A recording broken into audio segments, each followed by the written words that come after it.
make a motion.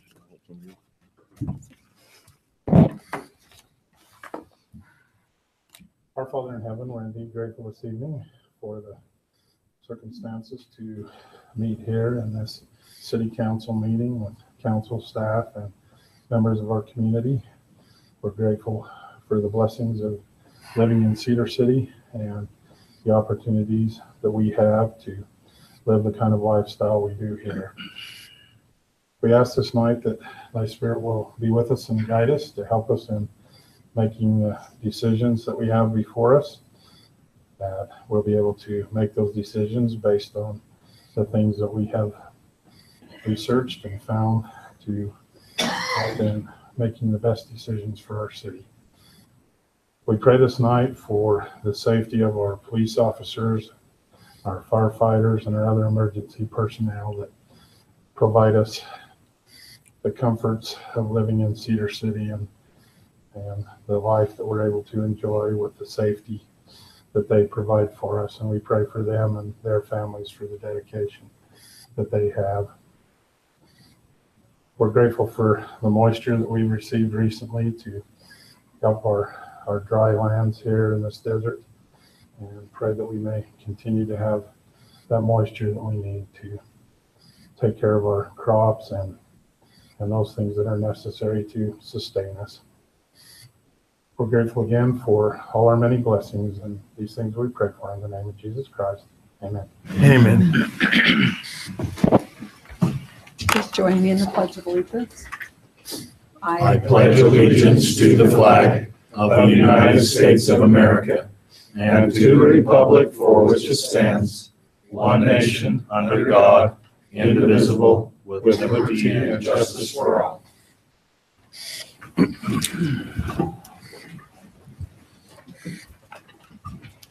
All right, thank you both. We will now move on to our agenda order approval, and this will be for both our council meeting and our redevelopment agency meeting agendas. Are there any items the council would like changed from the published agenda? Move to approve the agenda order for both the council meeting and the RDA. Second. All in favor? Aye. Okay, we will begin with our Sparkle Award, our monthly Sparkle Award.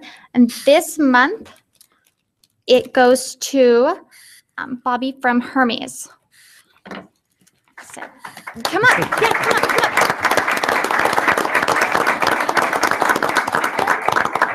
Come up, right there. Sorry.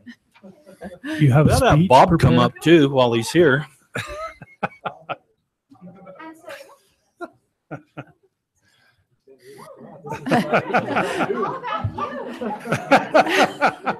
Here is your award. And thank you so much, and we will smile and do a picture. Mayor, when I think about what I envisioned with the Sparkle campaign, what they've done at Hermes is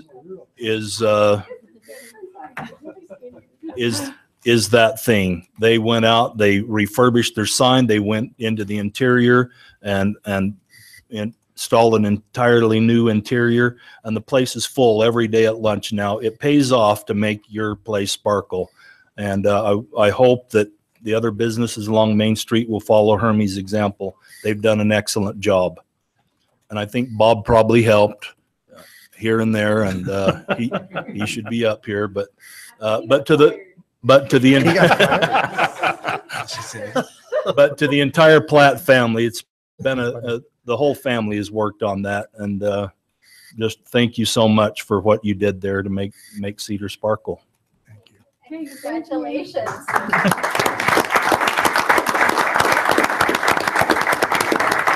And I wasn't here last time when it was presented to the Andersons, but I'd like to thank America First for their sponsorship of this award. We really appreciate it. Thank you so And the much. Chamber of Commerce as And well. the Chamber of so Commerce. Thank you both for making this possible. Along those lines, last week we had a gentleman, Paul Stuckey, who came and he talked during the RDA portion of our meeting about a number of things, but one of them was sparkling and donating money and putting your money where your mouth was and all of that. And the Thursday, a basket showed up with a card in it that had a donation from him for the Sparkle campaign that we will use. We haven't identified the project. Tyler's figuring out all of the protocol for that, but I did want to make the council aware that Mr. Stuckey did actually, and the card said, it's what I said I would do in council, and here's Thank this. you. So, That's good. yes. That's the one that we- And with that, we will move to, one other thing. If you haven't recently, drive past the cemetery. The new building is being constructed and framed and the whole thing. Oh, Yes, So- it is. I drove out there today and it's exciting, the progress that's being made. So good. go take a look. I was going to text you pictures, but then I got busy and so you didn't get them. What could you have been busy about? Yeah, I have no idea. All right. So now we will move on to council business. I got a call from a member of the Daughters of the Utah Pioneers. They have several monuments about town, and one of them is an important monument, which is Fort Cedar.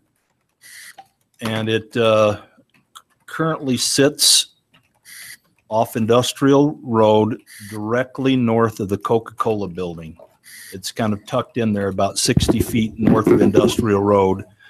And they would like that to be a little more visible. And I said, well, I suggested, because I think Tom Jett had talked about maybe moving that, but that sort of defeats the purpose of having the monument where the fort is if it's sitting somewhere else. They wondered what they would need to do to get a sign legally wise, if they paid for it, out on the road pointing to that monument in there. So Kit, could you fix us up on that? Tell us what needs to be done. Shouldn't be a problem. Okay. Even design the sign exactly what it says. We can let the street department install it. Okay. Thank you. How big was Fort Cedar originally? I mean, it was geographically. I'm not sure, but it covered, it went on both sides of the freeway. Yeah. the way it is now. I think my business sits on that property. Went There's where it was. from Industrial Road down to the Coke overpass. It's a very nice monument, and then they have a piece of iron ore about from here to there, and several tons, so it wouldn't be that easy to move that part of it. But anyway, thank you very much. Mayor, may I just make one quick comment regarding that? Sure. Tom Jett, thank you, Fred, for that. But according to York Jones, the original location for that was right at the corner of Industrial and 1450 was the original locations. Is 1450 the dirt road? No, 1450 is the road that goes into the paved part, right on the paved portion. And that, according to York Jones, that was the original location, but the previous owners of Fort Cedar back in approximately 06 asked for that to be relocated because of the, I'm not quite sure what their logic was. I should know this by now. It was sitting right here, and this is where we've carved out a spot for it. If the city wishes to have it placed there, there will not be a cost for the moving it or for the location. In fact, we even added some additional parking here. And that will be paved if tourists wish to come or anybody wishes to come to. So you're saying it would be more accurately placed if we're put at the entry of this? According to York Jones, this was where it was originally placed. Okay. And then Will you point up so people can see where it's sitting the now? developers that developed this whole section here Don't look at and that this trash building pile here next door. asked for it to be removed and moved down to this location right here. And they carved out a piece of property and had it placed right here. So if it doesn't matter to us if the city wants to leave it there, but our offer will remain if the city at our expense to That's relocate it. actually a more accurate spot that it would have better exposure Oh, for yeah. the community. That would be to the see perfect that. spot for it. But that will be part of this would still be it would be on the property where the original pioneers and many original names came to this community and started. Very good. Will you come? I will state that someone in the audience said the reason for moving it originally was for the widening of the road. Thank you. All right. She makes you get up and say your name, and it's really a mess. I do. Oh, you don't need to. Now you did it, Fred. Sorry if I did that wrong. I'm LaKay Weber. I'm a member of the DUP. And the reason that the monument was moved originally was that they were widening the road and it had to be moved out of the way. It was York Jones that moved it back to the back. And he decided that that was where the flagpole was. And Okay. what do you think? Do you think it would be better to move it back to the road where people can see it, or leave it where it is and put up a directional sign? I think to move it out where the monument says that this is where the south corner of the fort was, and Okay. that's not where it Okay. is now. So So do you know how big the fort actually was? How big geographically? well, I've got it there. It's 100 by That's not important. 100 by 60, I think. Okay. Yeah. So it was, okay. You wouldn't make you Darn it. couldn't make that big of a fort. Yeah. Yeah. Well, that might be something we should explore then, is moving it back over to that spot, since Mr. Jett's been kind enough to offer the property. Thank you, Tom. Thank you. Thanks, Tom. Yeah. Yes.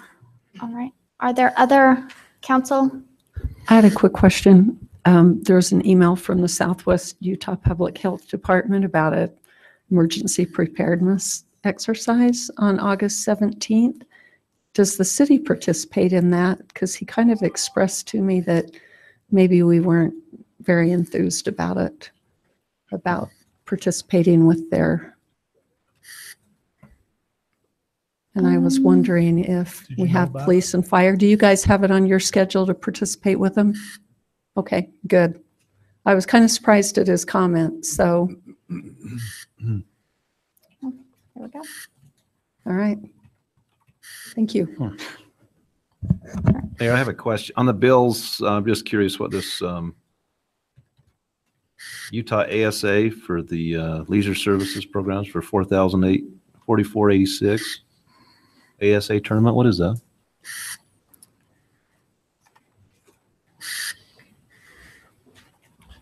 Mayor and Council, Brian Dangerfield, Leisure Services Director. The ASA is the tournament we host every year for, we call it the Cedar City Fast Pitch Tournament. It's a girls' fast pitch tournament. We get that money back in revenue, but that's just the organization that collects the money from the tournament, because it has to be sponsored, and we've chosen to use them for that. So you pay them, then they pay you back. Okay. Okay. Any other council business? Okay, then we will move on to staff comments. What happened with the ice rink? Did you see something good? Yeah.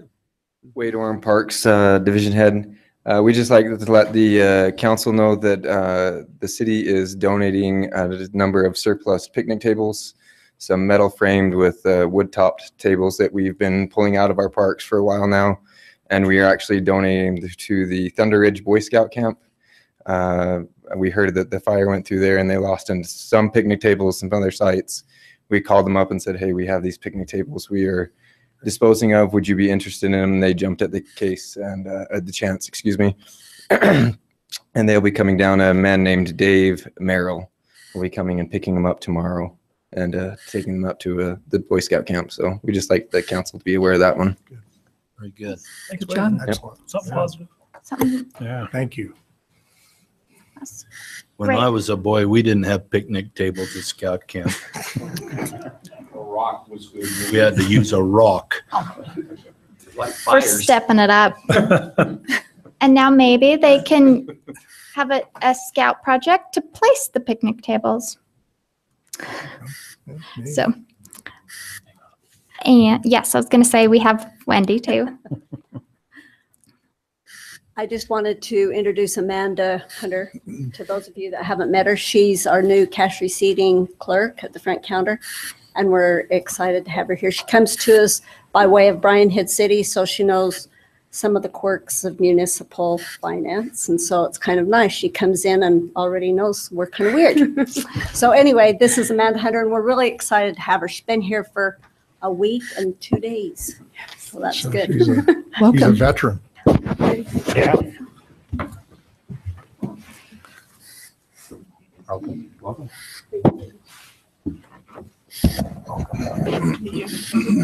Oh, you get to stay on. Yeah. Her mother is the recorder up at Bryan Head County. Yeah, exactly. She's the city's first line of defense when someone's utility bill isn't quite right. Bless her heart. Are there other staff comments? No. Okay. Then we will move on to our public agenda with our public comment portion. We'll begin with our presentation on wastewater reuse. If you guys want to come up and. Good evening, everyone. My name is Corey Dow with Crowell Engineers. This is my colleague to my left, Clint Rogers.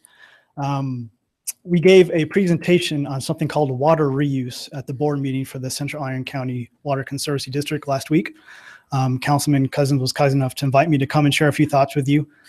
So thank you for the invite, and thank you to Mr. Bittman for setting this up. So Corollo Engineers is an environmental engineering firm that focuses solely on the water industry. So if it's wet, we like to go after it. And tonight I'm going to be talking to you about water reuse. I'm going to start by going through some definitions because it can mean a lot of different things.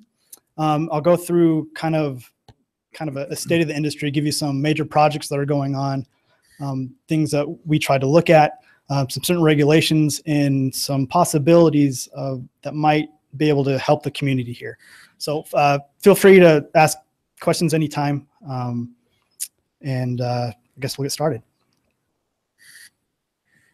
Turn this, sure it's on. There we go. So let's start with the definition for non-potable water reuse.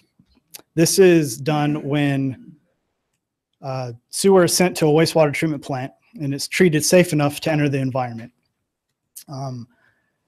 It's used for non-potable purposes such as irrigation of, I'm from Las Vegas, they use it a lot for golf courses, things like that. Irrigation for crops such as alfalfa, different things like that. It's safe and you're able to meet a seasonal demand for warmer weather. Then we have something called indirect potable reuse. We still have wastewater treatment.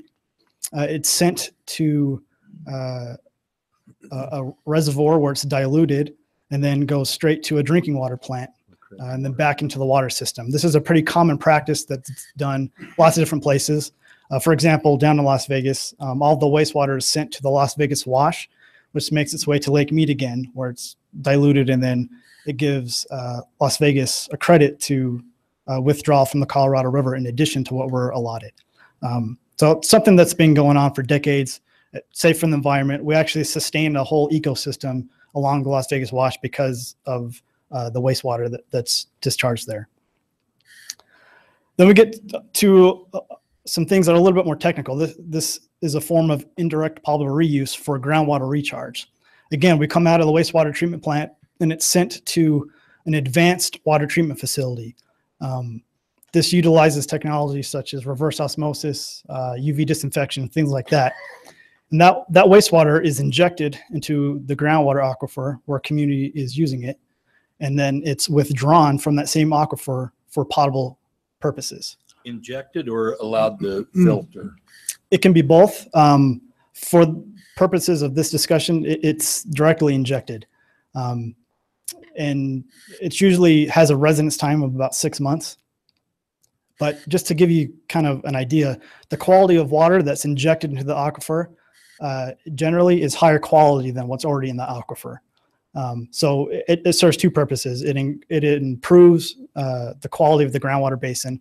And then in coastal areas, like along California, they use this to protect against seawater intrusion for salt water that's coming in and impeding on the groundwater aquifer. So Corey, the first example, the non-potable reuse, that's if we want to recharge with it, right? I mean, you could take and recharge into the ground. Is that for a slow, rapid infiltration basin? And would that be type 2 or 1 water? That would be type 1. Okay, so ours is type 2, I believe. So we'd have to treat it one more level to do that. I believe so. Is that right? Correct. Correct. Okay. And so now we're getting to something really technical. This is referred to as direct potable reuse. So this is coming out of the wastewater treatment plant to an advanced water treatment facility. And then from there, it goes directly into one or two places, either the drinking water plant and then directly to the users, or we completely skip the drinking water treatment plant and it goes to the freshwater distribution system. Now, this may seem a little unsettling, but again, this is very high quality water. And there's a saying that's kind of been a detriment to water reuse of toilet to tap, which is a very wrong misconception of what's going on. There are several treatment barriers and online monitoring tools that are going on before it reaches the customers. So it's a multi-barrier approach. So if there was a certain piece of technology that, say, failed, you have enough barriers there. So when the water met the customer, the quality is safe. The whole purpose of water reuse is protecting public health. Reverse osmosis is how you take ocean water and make it drinkable, right? I mean, Absolutely. And that's how Aquafina takes Colorado River water in Riverside, California, and puts it right into your bottle. Exactly. After it's gone through that process. Exactly. And the water quality coming out of these plants is much better quality than bottled water. Didn't you say the mayors of the municipalities have to take the first drink after you do this? Some do, but I have something to show you a little towards the end that might. I like that face that you made right after that. So it can be, if it's the first time you're learning of it, can make you feel a little funny, but I can guarantee you there's decades and decades of research that have gone into this, and it's does nothing but protect the health of the public. So let's go into a little bit more of these things. So landscape irrigation is kind of the low-hanging fruit, let's say. This is great because there's really not a whole lot of risk involved, and you're able to meet a demand. And the idea here is as we move up this tree and the fruit gets a little harder to get to, the risk goes up. But potentially the reward can be greater as well. So as we go up from irrigation, there's other non-potable purposes that we can utilize it for, commercial purposes, industrial. It's still really easy to achieve that water quality, but then you get into complications like cross-contamination, things like that. They're still fairly easy to deal with, but there's that additional risk to it. And then we get into indirect potable reuse with surface water augmentation, as well as groundwater augmentation. Like I said, a little bit more risky because you're introducing something that once was wastewater into a drinking water source. But we have the tools and technology necessary to make that safe. And then again, up at the top, you have direct potable reuse, which has the most risk associated with it. But again, it's protective of public health. So when we're talking landscape irrigation, that's like for the football team on the grass falling down and rubbing their faces in it and so forth, it's still okay? Yep, absolutely. And there's even, I believe, type 1 reuse in Utah. It defines it as human contact is likely, so that they make that definition but depending on what type of crop you're irrigating. So like alfalfa, there's not a whole lot of direct contact, but another crop, you could have more direct contact with that, and it's definitely safe for that. So I think DWQ, when they came down, said we could use this. Didn't they say that we could use type 2 in an alfalfa field in a pivot? As long as it doesn't go to a dairy cow. Yeah, absolutely. Yeah. So, and the good thing about landscape irrigation is that you're able to easily meet seasonal demands, right? We use a lot more water when it's hot outside, and you have a resource to deal with that. But the downside is when it gets cold, now you have all this water that you don't really know what to do with. For your other non-potable purposes, such as commercial, an industrial, you have a year-round supply, but the demand may not be enough to utilize all of that resource. And then with our potable water reuse alternatives, you kind of get the most bang for your buck. You have a year-round supply where there's a need. We use potable water regardless of the temperature outside or what's going on. So you have something to sustain that supply always. And nothing's a one-size-fit-all, but depending on the situation, this could be your most cost-effective option, and you can use infrastructure that's already in place. So it takes a bit of an evaluation to see where you're pushing and pulling, but it could potentially be the most feasible option with your water management alternatives. So I'm going to go into a little bit about what the regulatory climate is on water reuse. At the end of last year, there was an expert panel that published a study that said it was feasible to move forward with developing direct potable water reuse regulations. So the state of California is currently in the process of setting regulations for that highest risk type of potable water reuse, because it's a huge problem in California. They say the drought is quote unquote over now, but for the past decade, the water has been declining rapidly, and so they've been putting a lot of money into research, and they're looking at this quite well. So this is a reality in California right now. Some other states that are looking at reuse, maybe not directly, but indirectly. In my home state of Nevada, at the end of 2016, we published new regulations for indirect potable water reuse for groundwater recharge. Our regulations were very similar to Utah's before then. They created a new class of reclaimed water, A+. So kind of the basic improvements they made to that is that water quality has to meet the minimum regulations met in the national primary drinking water regulations. And then they have to follow something referred to as the 12-10-10 rule. So what that means is for enteric virus, cryptosporidium, and giardia, they have to prove a log removal credit for each of these constituents to a certain degree before it's deemed acceptable. So it's pretty high, again, high-tech technology, and it protects the public health through their drinking water supply. And there's several other states that are looking at updating the regulations, such as Colorado and Arizona are looking at this right now as we speak. So a lot of surrounding areas right now are kind of catching on to it. So Are these big cities or small cities that are looking at it? All the above. Okay. So I thought I'd give a little bit of perspective on a few projects that are going on. So we're right over here, and these stars represent some of the first direct potable water reuse projects in the country. A while ago, the community in Big Spring, Texas was literally running out of water. They were down to the last drop, so they had to do something. So Texas, as I mentioned before, California is in the process of forming regulations. They're taking time to make sure they're getting it right. Texas are kind of the gunslingers of the water industry. They realized they had a problem, so they said, let's do this and we'll worry about the regulation later.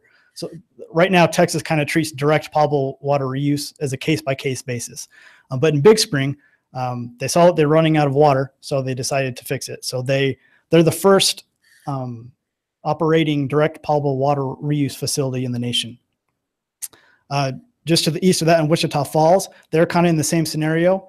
They built a direct potable water reuse facility, and then they got a bunch of rain, and so they kind of changed how they operated to a more indirect process, but they're able to switch back and forth. And then pretty soon, El Paso will operate the first direct, when I say, I mean direct, so it's going to be directly from the advanced water treatment plant to the pipes. So it's going to bypass the environment and bypass the drinking water plant and go directly into the distribution system. They're currently in the design phase for that. And then over in New Mexico, there's a small community in Cloudcroft, New Mexico. It's a ski resort community. They get a lot of seasonal demand spikes, and they needed some assistance meeting those spikes. So right now, they're in the process of constructing a direct potable water reuse facility to meet those demands. So I thought I'd kind of show this just to show that, it's not too far from home and it's kind of catching on in other parts of the country. And again, just some other major projects to mention over in San Diego. There's the indirect potable water use augmentation to a reservoir. This isn't direct, but this is kind of the first plant of its kind because the treated water is going to a very small water reservoir. So it's not like it's going to something as large as Lake Mead. So everything's concentrated, but they're addressing it with technology and the latest and greatest monitoring tools that we have there so that they can react in real time. Another one to mention is in Tampa, Florida. They're building a 50 million gallon per day aquifer recharge project. This has been a big shift of how they look at potable reuse in Florida. And then again, El Paso is going to be the first project that looks at a direct to distribution type of DPR. So kind of one of the things that I enjoy about water reuse is that we have the technology to treat the water to whatever purpose is needed. It used to be we evaluated our water resources in these separate silos. So you'd look at your stormwater, you would look at your freshwater sources, and then you would evaluate wastewater in separate silos. Now it's kind of an integrative master planning approach that we take because we have the technology to make it any quality that we need it. Some examples of that Corolla has looked at are these agencies here, probably the most famous being the One Water LA project. This was a massive study for a massive city that looked at all of their resources from potable to wastewater and evaluated how they could better utilize it to have a better water resource management plan. A lot of feasibility analysis, but the key here is that everything was integrated. There was no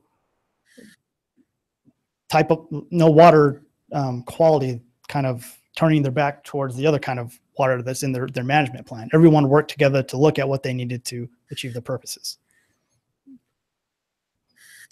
So what this table is showing here is kind of the first step that a community takes in looking at evaluating how they may use water reuse. The first step with anything is doing a feasibility study to evaluate the quality of your wastewater and what demands a community has to see what they can use it for.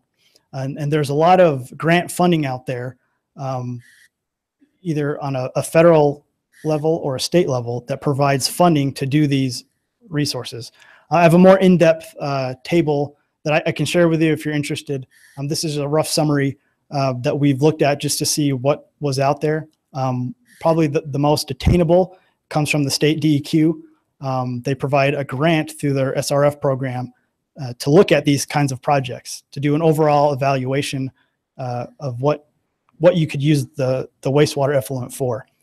This would probably be a collaborative approach between the city and the Central Island County Water District and the city of Enoch, just to see what you need the water for, what you can use it for to best supplement your water supplies. So if you're interested in more information on those funding opportunities, I'd be happy to share it with you. There's three key areas that you look at with water reuse projects. You have a regulatory aspect, a public aspect, and a technical aspect. I'll be quite frank with you. The technical portion of this is the easiest part. We have the technology to, like I said, make a water quality whatever we need. Doesn't matter how dirty the water is, we can make it as clean as you want it. The regulatory aspect also is still fairly easy, but it's just the time of developing the regulations to what you want to use it for. And of course, I think you guys kind of already know this, the most complex of any project is informing the public about what you're doing, right? I'm sure many people in here felt a little uneasy as I was talking about how we have the ability to drink something that was once wastewater, right? But we've dealt with this for decades, and we've found that the best way to do this is to directly involve the public and have educational opportunities. And I'd like to share one of those that we did in the city of Ventura. They built a kind of a public presentation on the technology they were using, where Corolla was a part of, and they brought news in And this is probably the This part is where your the favorite mayor's gonna picture. look at. Yeah, there you go. That's If you don't, This is the evidence. there's the picture. Kit, if you don't mind clicking that link that's on the bottom there, they'll take you to a quick video. I tried to get Fred to drink the water out of the other one, and he wouldn't. It is Fred water. It wouldn't go straight from the. Not ready for straight, no. No, I'm not ready for the straight one. But it is making me thirsty. Oh, Flash. Oh. Oh, how did we get this to work? We did this last week. I can't remember how we got to work. Oh, well, I guess this. Oh, we don't have. That's all right. I can move on. It's all right. Anyway, so the video is a media news outlet just showing what's going on. And it shows public officials taking a glass of water at the end of the treatment train and drinking it. And it's great because, one, this is perfectly safe, and you're directly interacting with the public and having educational opportunities where you're bringing the public in to take a tour of this facility so they understand what's going on. And the outcome that we saw was that people felt better about it afterwards. I get asked this all the time, like, would you drink 8 glasses a day for the rest of your life and bathe your kids in it? And the answer is absolutely. I'll close with a famous quote that we have in the water industry by a famous engineer in South Africa. And it says, water should be judged not by its history, but by its quality. It doesn't matter where the water came from. What matters is how high is the quality that you're dealing with. We have the technology to make it whatever quality we need. And water reuse is a great thing because I forget the statistic of what percentage of the earth is water. And then, yeah, and then less than 2% is actual fresh water. There's 7-8 billion people on the planet right now. We need to find ways to not just use water once, but to continue to use it and reuse it to extend that resource. I think this is the way of the future, and it can be a feasible option for extending your resource in your communities. I can nerd out to you for hours on this, so feel free to contact me if you want to have a more in-depth discussion of it, but I appreciate your time tonight. Thank you. Thank you so much. Thank you very much. And just so the council knows, and Councilman Rowley should know this because it hopefully is on your calendar, but the beginning of August, where we said we were going to get all staff together after they had done some research on what we could do with our treatment plant water and all that, we are bringing everyone together for that meeting and start the conversations. So if that's on your calendar for the 8th, right? I think it popped up magically. Perfect. So that's just, and then we'll kind of report back to the council with, what is discussed. But this presentation was perfect timing, knowing that we have. These are the folks that did our That meeting nitrate coming plant, are they not? They designed the, yeah, they designed that. The ticket price has to be pretty high. So What time was that meeting on the 8th? that one. Yeah. It is 10 a.m. So that was when we had said we were going to kind of put together our water priority committee and have a council member on. Excellent. And Councilman Rowley got the. Oh, so it's not for all of us. It's just for No. selected few. Then. Well, it was for the one that wanted another He's meeting. good. I'm just teasing. Yes. So there was that, and then we'll report. We just can't have too It's many my people dream there. job. I knew it would be. So that was kind of the perfect you. timing leading in. So thank you so much for your presentation. And we'll continue with our public agenda and public comments. If there is anyone else that would like to address the council. All right. Maybe we should fill our fire trucks with that treated water. Got a thumbs up from the chief. Okay. Yeah, you probably need new fire trucks with bigger tanks.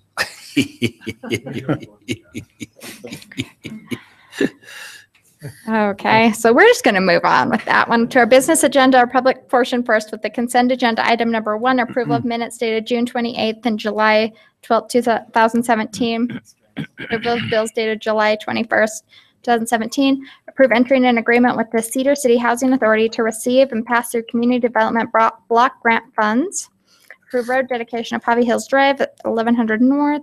Approve the vicinity plan for the subdivision located at 1725 North Lund Highway, which is the Iron Willow Phase 1. Approve proposal from Reese and Hughes for audit service. Approve the following poll workers for the 2017 elections: Rhea Church, Marva Marie Thurston, Bobby Jensen, Sam Kramer, Kathy Bryant, and approval of bids from Construction Steel in the amount of $69,500 for 3 bridges for the Southern View and East Bench Trails. Motion to approve. Second. All in favor? Aye. Okay, we'll move to our action agenda with item number 9. Consider a resolution approving the RAP tax arts allocation for fiscal year 2017-18. So we had a discussion on this last week. We went through the individual recommendations for each of the organizations. If you have any questions on that, I can answer. Move to approve. Second. All right, this will be a roll call vote where it's a resolution. We'll start with Councilwoman Hartley. Aye. Aye. Aye. Aye. Aye. Okay, we'll now move to, and I'm trying to see, I don't see our RAP tax committee members here, but we do appreciate all of their efforts with that. So item number 10, consider resolution approving the RAP tax park and recreation allocations for fiscal year 2017-18. Again, these are the recommendations made by the board. We reviewed all those numbers last week. If there's any further questions, I'm happy to answer. Motion to approve. Second. All right, we'll start with Councilman Adams. Aye. Aye. Aye. Aye. Aye.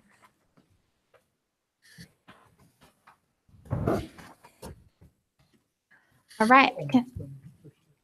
Consider approval of an ordinance amending the general land use plan from medium density to high density on property located in the vicinity of 1000 South 450 West, south of the IFA Country Store.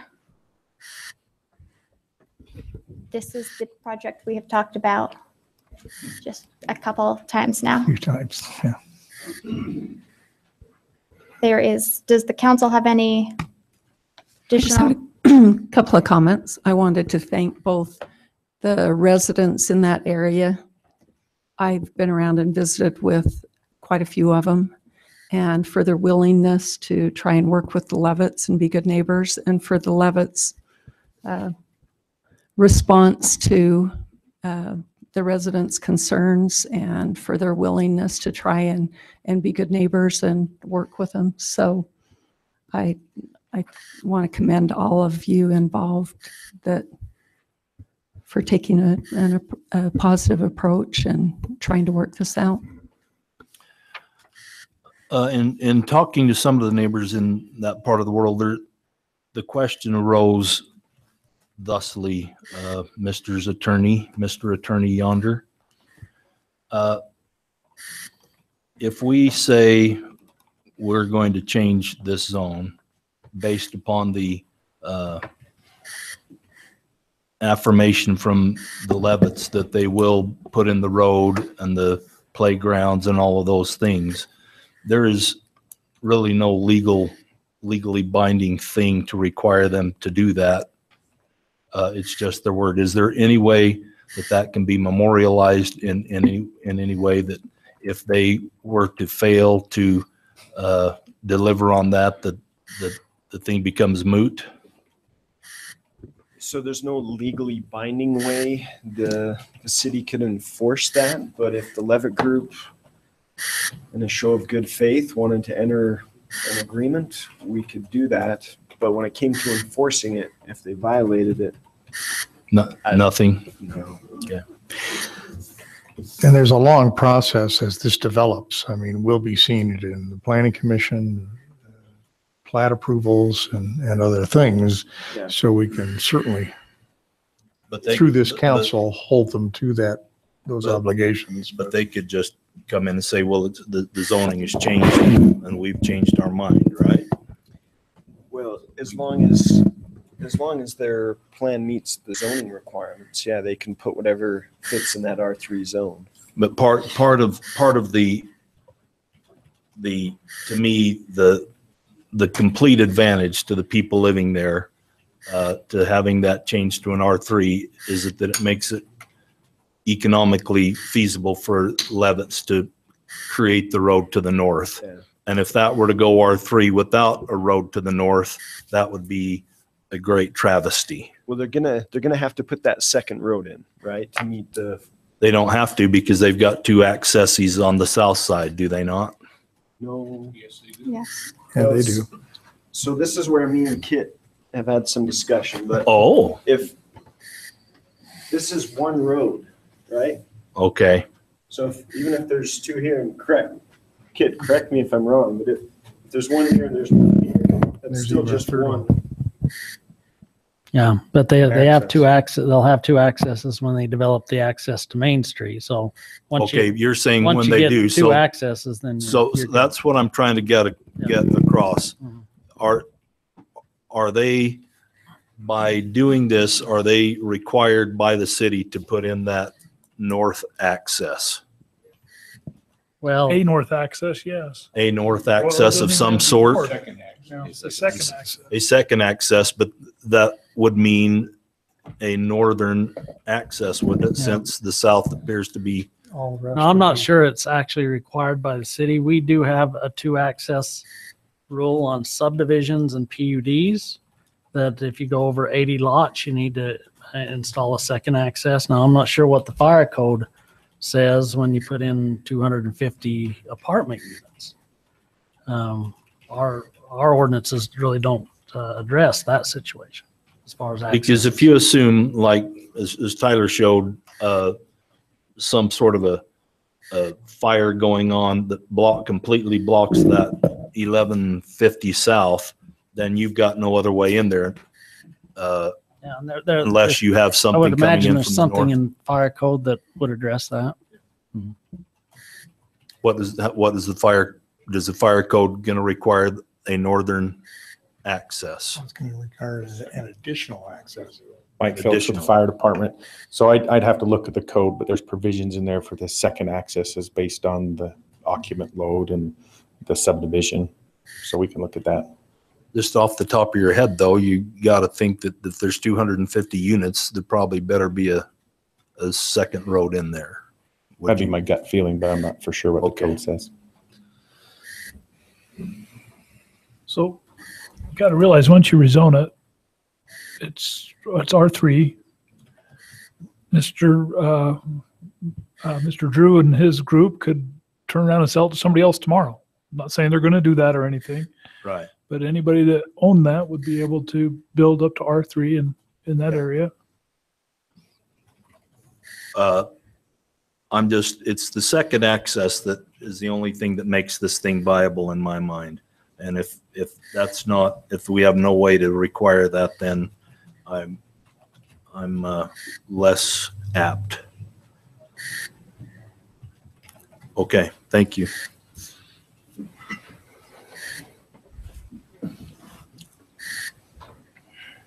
So do we have additional comments or questions from the council? Can we get a motion one way or another then? Move to approve the ordinance amending the general use plan from medium to high density in that defined area. Is there a second? Second? Okay, we'll do a roll call vote where it's an ordinance. We'll start with Councilwoman Hartley. Aye. Aye. No. Aye. Aye. Okay. Item number 12, consider approval of an ordinance amending the zone from R-2-2 to R-3-M on property located in the vicinity of 1000 South 450 West, south of the IFA Country Store. So so number 10, that just dealt with amending the general 11. plan. 11. 11. 11. Others. Well, no. got a- You I've got an have old the one. wrong- I've got an old We one. gave Yeah. him a fake agenda. Kind of like fake. Number 11 deals with the general plan. This one that we're dealing with deals with the zone.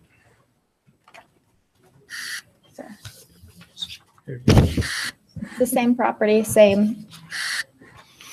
So I move to approve an ordinance amending the zone from R22 to R3M for that property.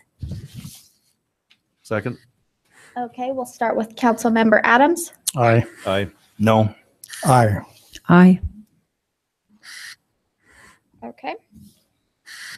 Item number 13, consider approval of an ordinance for a general land use amendment to adjust the street master plan for the Eagle Ridge area. Move to approve. Second. Our field trip did wonders. It was a great field It trip. was. You could Yeah, have it was. better refreshments, but That's true. Dust. The field trip that had no refreshments, yes. We like I was chewing on mesquite beans. I think he had Fred water. Yes, so, okay, who made the motion, seconded it? Because I know it was quite. It was a tie. I moved. Yeah. You did that, and then Ron can do it. Ron seconded it. There are. Okay, we'll start with Councilwoman Hartley, I think is where I started last. Aye. Aye. Aye. Aye. Aye. All right, item number 14, approval of resolution amendment to the Aviation Way project area planning, correcting some legal descriptions. Move to approve. Second. Start with Councilman Adams. Aye. Aye. Aye. Aye. Aye. Motion to exit this meeting and enter our RDA meeting. Is there a second? Second. All in favor? Aye. Okay, thank you.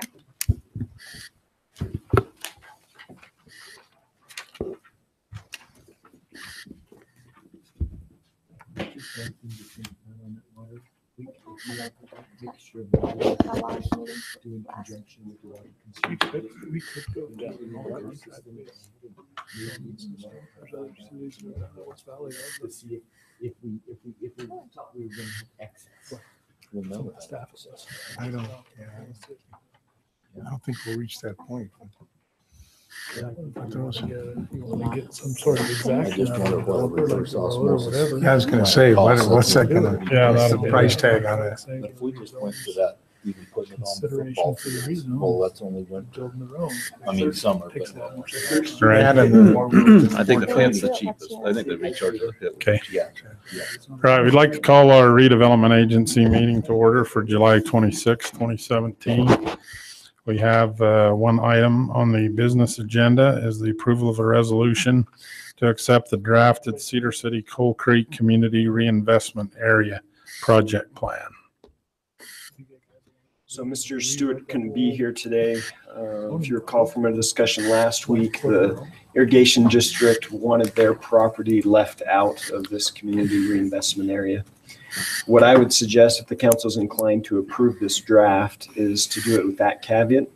And then when we get to the point where we actually finalize the ordinance, we'll have adjusted that map to exclude that property. And that seemed agreeable to them last week, right?